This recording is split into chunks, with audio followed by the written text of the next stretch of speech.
옛날 야담에 다시 오신 것을 환영합니다. 살면서 우리는 때로 긴장된 관계 속에서 혹은 다른 이의 혹독함에 무력감을 느끼며 이 상황을 벗어날 어떤 기적이라도 바라는 순간을 경험하곤 합니다.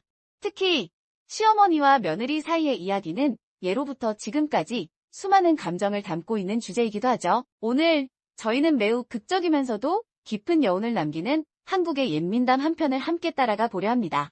이 이야기는 착한 며느리 이 씨가 상상조차 할 수 없는 잔인함과 혹독한 대우를 시어머니 박 씨로부터 밤낮으로 견뎌내야 했던 이야기입니다. 인내의 한계가 무너졌을 때 절망 속에서 그녀는 자신조차 예상치 못했던 길을 선택하게 됩니다. 궁지에 몰린 간절한 소원이 과연 운명을 바꿀 수 있을까요? 처음에는 쓰라린 목적으로 시작된 100일간의 의식은 과연 어떤 결말을 가져올까요? 그리고 인간의 마음이 복수심과 연민의 갈림길에 섰을 때 과연 어떤 일이 벌어질까요? 시어머니에게 단 100일간에 살 수 있도록 허락한 며느리 이야기를 통해 이 놀랍고도 의미 있는 여정을 함께 탐험해 보시기 바랍니다. 아주 먼 옛날 아름다운 산천으로 둘러싸인 한국의 어느 아담한 초가 마을에 박씨 성을 가진 시어머니 한 사람이 살고 있었습니다. 그녀에게는 이씨 성을 가진 비단결처럼 마음씨 고운 며느리가 하나 있었지요. 박씨 시어머니로 말할 것 같으면 그 성질이 맵고 모질기로 이미 온 동네를 넘어 옆 동네까지 소문이 파다했습니다. 사람들은 저마다 고개를 저으며 그녀의 지독한 시집살이에 대해 수군거렸지만 정작 그 혹독함은 겪어보지 않은 사람은 상상조차 할 수 없을 정도였습니다. 닭이 채 울기도 전 새벽 어스름부터 해가 서산으로 넘어갈 때까지 그녀의 눈은 늘 매처럼 며느리의 일거수일투족을 감시했고 입에서는 불호령과 트집이 마를 날이 없었습니다. 집 안에서 박씨 시어머니는 아침에 눈을 뜨자마자 며느리를 들볶는 것으로 하루를 시작했습니다. 가령 며느리가 밤새 정성껏 지은 아침밥상 앞에서조차 그녀는 미간을 찌푸리며 사소한 흠을 기어코 찾아내곤 했습니다. 어느 날 아침에는 밥이 너무 질다며 타박을 주었고 바로 다음 날에는 같은 밥을 두고 너무 되다며 역정을 내는 시기였지요. 조상님께 올릴 제사 음식을 장만하는 날이면 그 괴롭힘은 극에 달했습니다. 며느리 씨가 아무리 정성을 다해 제수를 준비해도 시어머니의 눈에는 모든 것이 못마땅했습니다. 너는 어찌 그리 손끝이 야무지지 못하여 하는 일마다 이 모양 이 꼴이냐? 제사상에 올릴 전 하나도 이렇게 태우고 저건 또 너무 두껍지 않느냐? 조상님들께서 노하실까 두렵지도 않은 게야? 혹시나 말이다. 집안의 귀한 쌀이며 고기며 하는 것들이 이리 빨리 축나는 것이 내년이 몰래 친정으로 빼돌리고 있기 때문은 아니겠지? 며느리 씨는 그저 아무 말 없이 고개를 숙이고 눈물만 글썽일 뿐이었습니다. 혹여 변명이라도 할라치면 시어머니는 불에 기름을 부은 듯 더욱더 길길이 날뛰며 온갖 악담을 퍼부었습니다. 가엾은 며느리는 그저 숨 막히는 하루하루를 눈물로 지새우며 견뎌낼 뿐이었습니다. 박씨 시어머니의 악행은 집안에서 그치지 않았습니다. 빨래터나 우물가 혹은 장터에라도 나서는 날이면 그녀는 마치 기다렸다는 듯이 만나는 사람마다 붙잡고 며느리의 흉을 늘어놓았습니다. 그녀는 일부러 한숨을 크게 내쉬며 동정을 구하는 듯한 말투로 이야기를 시작했지만 그 내용은 실로 잔인했습니다. 아이고, 이웃님네들 정말이지 자식은 어릴 적부터 그 기강을 바로잡아 가르쳐야 한다는 옛말이 하나도 틀린 것이 없어요. 그런데 우리 집 며느리라는 것은 도무지 기본도 되어 있지 않고 배운 것이라곤 찾아볼 수가 없다니까요. 아침부터 저녁까지 그저 정신없이 이리 뛰고 저리 뛰며 분주하기만 할 뿐 대체 무엇 하나 제대로 마무리 짓는 법이 없어요. 저러니 집안 꼴이 잘 돌아갈 리가 있겠습니까?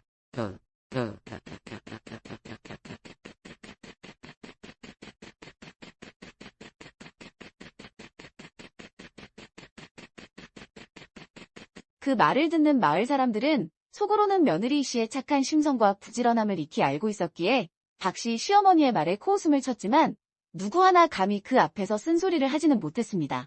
그저 말없이 고개를 끄덕이며 맞장구를 쳐주는 척할 뿐이었지요. 그렇게 며느리 씨의 시집살이는 깊은 한숨과 남몰래 흘리는 눈물 속에서 하루하루 깊어만 갔습니다. 그러던 어느 날 저녁이었습니다. 며느리 씨가 정성껏 차린 저녁 밥상 앞에서 또다시 시어머니 박 씨의 불호령이 떨어지기 시작했습니다. 이것이 밥이냐, 죽이냐? 멀건 것이 도무지 밥알을 찾을 수가 없구나. 그리고 이 국이국이라는 것은 멀건 물만 가득하니 이게 어디 국이라고 할 수 있겠느냐? 박 씨 시어머니는 젓가락으로 반찬을 뒤적이며 계속해서 트집을 잡았습니다. 내년은 정말이지 하는 일마다 제대로 하는 것이 하나도 없구나.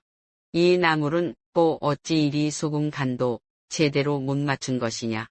싱거워서 도저히 먹을 수가 없지 않으냐. 며느리 씨는 잔뜩 주눅이 든 목소리로 조심스럽게 대답했습니다. 어머님, 제 입에는 그리 싱겁지 않은 듯하여 간을 더하지 않았습니다만. 그 말이 채 끝나기도 전에 박 씨 시어머니는 눈을 부릅뜨고 고함을 질렀습니다. 뭐라고? 내년이 감히 나를 가르치려 드는 것이냐. 이년아, 내가 정녕 나를 소금도 못 먹고 말라 죽게 하려는 게로구나. 시어머니는 버럭 소리를 지르며 상위에 놓인 밥상을 그대로 뒤엎어버렸습니다. 그릇들이 요란한 소리를 내며 방바닥에 나뒹굴었고 음식물들이 사방으로 흩어졌습니다. 며느리 씨는 참담한 심정으로 그 광경을 바라보았습니다. 그녀의 마음속 깊은 곳에서 절망적인 생각이 고개를 들었습니다. 아, 이 시어머니가 돌아가시지 않는다면 내가 먼저 숨이 막혀 죽고 말겠구나. 그 이튿날 더 이상 시어머니의 모진 구박을 견딜 수 없다고 생각한 며느리 씨는 남몰래 마을에서 용하다고 소문난 한 무당을 찾아갔습니다. 무당은 초췌한 모습으로 자신을 찾아온 이 씨를 물끄러미 바라보며 물었습니다. 새댁이 나를 찾아온 것을 보니 필시 무슨 풀지 못한 궁금한 사연이라도 있는 게로군요. 며느리 씨는 절박한 심정으로 고개를 저으며 떨리는 목소리로 간신히 입을 열었습니다. 무당님, 저는 궁금한 것이 있어 찾아온 것이 아닙니다. 제발 저의 저 악독한 시어머니를 죽일 수 있는 방법을 알려주십시오. 제발 부탁드립니다. 이 씨는 눈물을 글썽이며 덧붙였습니다. 혹여 돈이 더 필요하시다면 얼마든지 더 가져오겠습니다.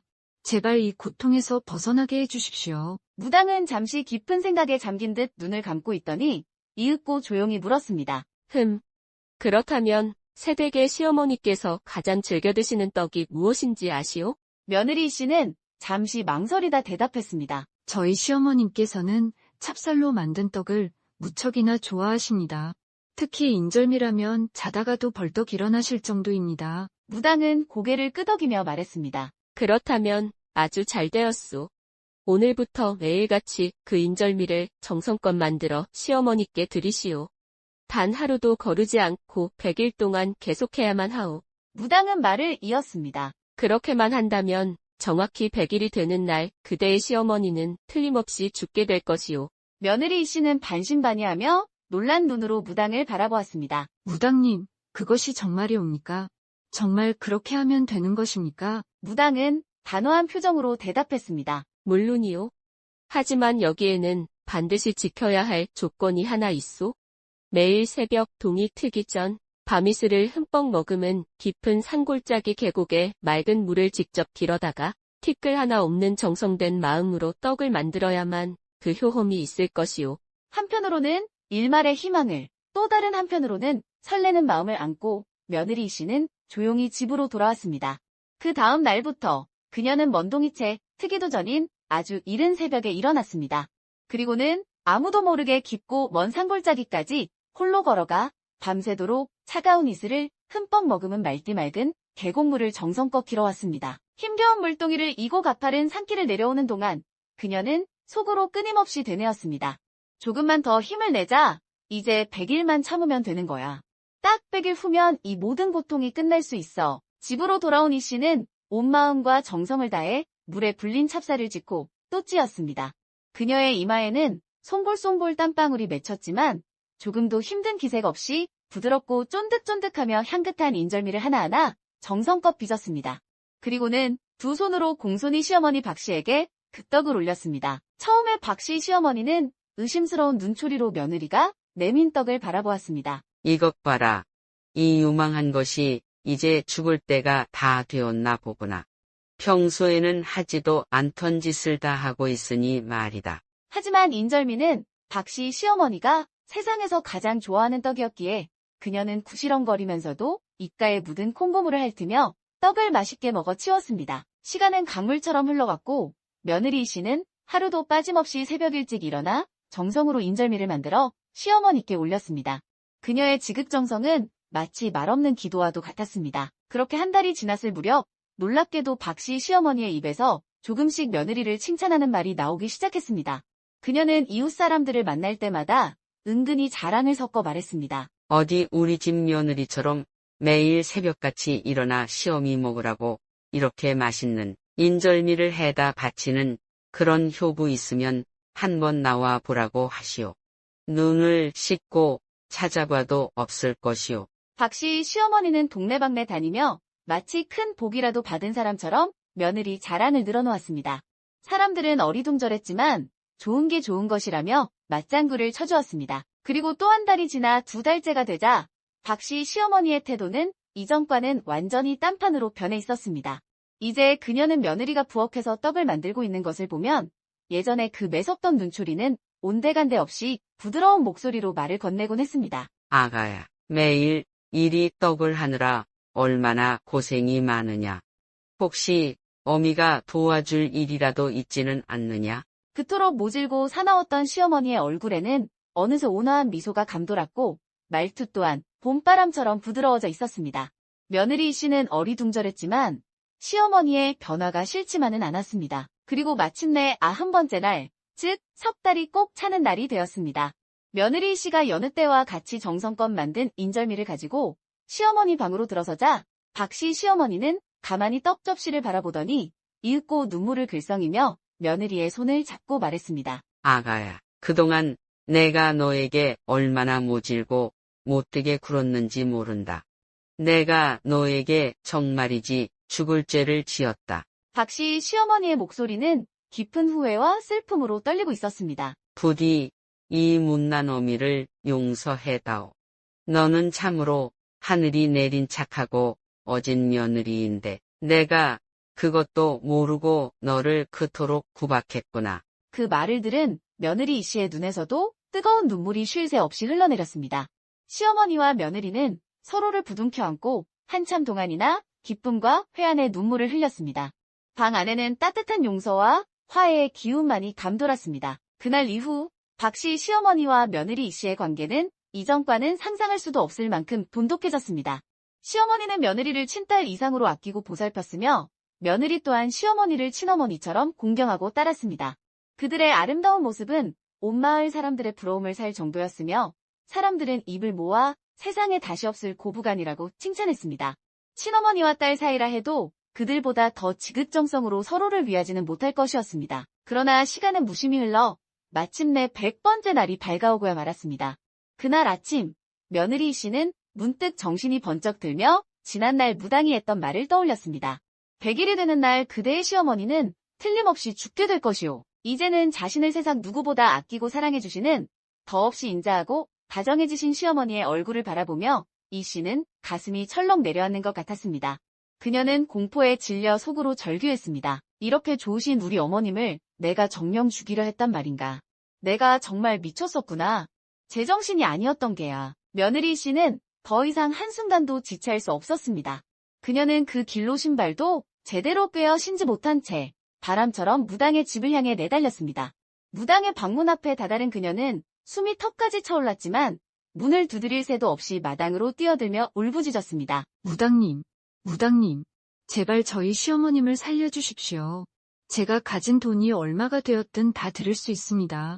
제발 저희 어머님이 돌아가시지 않게 해주십시오. 며느리 씨의 간절한 울부짖음을 가만히 듣고 있던 무당은 그녀의 말을 끝까지 다 들은 후에야 얼굴에 인자한 미소를 머금고 부드럽게 입을 열었습니다. 아가야, 너무 염려하지 않아도 괜찮다. 그대의 모질었던 옛 시어머니는 이미 오래전에 죽었느니라. 며느리 씨가 의아한 표정으로 무당을 바라보자 무당은 다시 한번 조용히 말을 이었습니다. 그 모질고 사나웠던 시어머니는 이미 오래전에 이 세상 사람이 아니게 되었단 말이다. 지금 그대의 곁에 계신 분은 오직 착하고 다정한 마음을 가진 새로운 시어머니일 뿐이니 아무 걱정하지 말거라. 그제야 며느리 씨는 무당의 깊은 뜻을 깨닫고 하염없이 눈물을 흘렸습니다. 그것은 더 이상 원망이나 슬픔의 눈물이 아닌 감사와 행복의 눈물이었습니다. 실로 이 이야기는 우리에게 인간관계에 심오한 진실 하나를 가만히 일깨워줍니다. 때로는 견디기 힘든 관계나 깊은 갈등에 직면했을 때 우리는 종종 고통의 근원 자체가 사라지기를 바라곤 합니다. 하지만 지혜로운 며느리의 이야기에서 보았듯이 진정한 변화로 향하는 길은 종종 외부가 아닌 우리 자신의 내면에서부터 시작되는 것일지도 모릅니다. 상대방을 향한 우리 자신의 태도와 행동을 먼저 돌아보고 작은 정성이라도 꾸준히 쌓아나가는 것이야말로 관계를 개선하는 가장 현명한 첫걸음일 수 있습니다. 무당이 일러준 100일간의 기원은 비록 처음에는 다른 의도를 품고 시작되었을지라도 며느리의 한결같은 노력과 헌신을 통해 결국은 놀라운 변화를 가져왔습니다. 매일 새벽 정화수를 길어 올리고 정성스레 떡을 빚어 올리는 그 반복적인 행위 속에서 말로는 다 표현할 수 없는 진심이 조금씩 전달되었던 것입니다.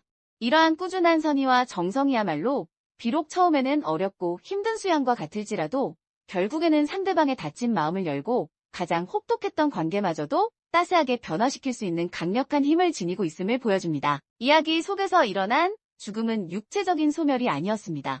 그것은 오랜 시간 쌓였던 원망과 미움이라는 낡은 감정의 죽음이었으며 그 자리에 상호 간의 이해와 애정이 새롭게 피어나는 탄생이었습니다. 이 교훈은 비단 시어머니와 며느리 사이의 관계에만 국한되는 것이 아닐 것입니다. 우리가 다른 사람에게서 보고 싶은 변화의 씨앗은 결국 우리 자신의 행동과 진정성이라는 밭에 가장 잘 뿌려지고 자라난다는 것을 기억해야 합니다.